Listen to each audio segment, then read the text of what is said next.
Welcome to steno dictation. Dictation 5 second बाद शुरू होगा।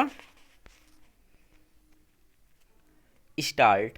सुप्रीम कोर्ट ने यह टिप्पणी करके अपनी अप्रसन्नता प्रकट करने के साथ न्यायपालिका की एक और विसंगति की ओर ही संकेत किया कि सेवानिवृत्ति से ठीक पहले न्यायाधीशों का अनेक आदेश पारित करना अंतिम ओवर में छक्के मारने जैसा है, लेकिन केवल इतने से समस्या का समाधान होने वाला नहीं है।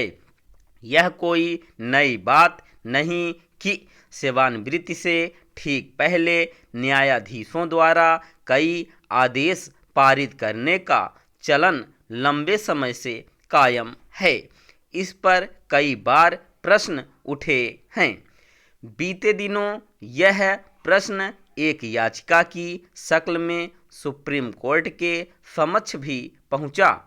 हालांकि सुप्रीम कोर्ट ने याचिकाकर्ता को हाई कोर्ट जाने का आदेश दिया, लेकिन प्रश्न यह है कि उसने जिस प्रवृत्ति की ओर चिंता जताई उसका समाधान निकाला जाएगा या नहीं।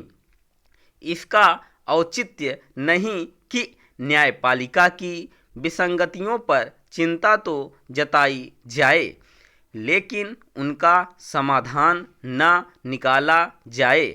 यह एक तथ्य है कि न्यायपालिका में वैसे सुधार नहीं हो रहे हैं जैसे अनिवार्य हो गए हैं। जो छोटे मोटे सुधार हो भी रहे हैं वे मूल समस्याओं का समाधान नहीं कर पा रहे हैं। सुगम तरीके से और समय पर न्याय मिलना पहले की ही तरह कठिन बना हुआ है। लंबित मुकदमों का बोझ भी कम होता नहीं दिख रहा है। उच्चतर न्यायपालिका के न्यायाधीशों की नियुक्ति की प्रक्रिया को लेकर उठे सवालों का भी कोई समाधान नहीं निकल रहा है। अन्य अनेक समस्याओं के साथ न्यायपालिका में व्याप्त भ्रष्टाचार के खिलाफ किस तरह कुछ नहीं किया जा पा रहा है। इसका ताज़ा उदाहरण है भ्रष्टाचार के चलते महाभियोग का सामना कर रहे उच्च न्यायालय के न्यायाधीश यशवंत वर्मा का इस शिकायत के साथ सुप्रीम कोर्ट का दरवाजा खटखटाना कि उनके खिलाफ लोकसभा स्पीकर द्वारा गठित जांच कमेटी नियम विरुद्ध है। इस शिकायत से जुड़ी याचिका पर सुनवाई करते हुए सुप्रीम कोर्ट ने लोकसभा और राज्यसभा के महासचिव से जवाब भी मांग लिया। इस याचिका पर अंतिम निर्णय जो भी हो इसकी अनदेखी नहीं की जा सकती कि वह गंभीर आरोपों से घिरने के बाद भी अपने पद पर बने हुए हैं। हाल फिलहाल उनके मामले का निपटारा होने के कोई आसार नहीं।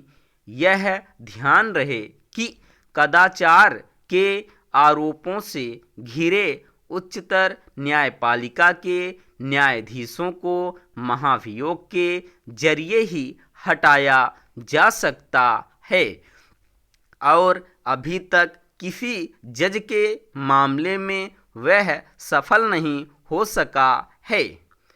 इसका यह मतलब नहीं कि न्यायाधीशों पर भ्रष्टाचार के जो आरोप लगे उनमें कोई सत्यता नहीं थी। न्यायपालिका और विशेष रूप से सुप्रीम कोर्ट को यह समझना होगा कि यदि ठोस न्यायिक सुधारों की दिशा में आगे नहीं बढ़ा गया तो न्यायिक तंत्र को लेकर उठने वाली चिंताएं बढ़ती ही रहनी, हैं, स्टॉप।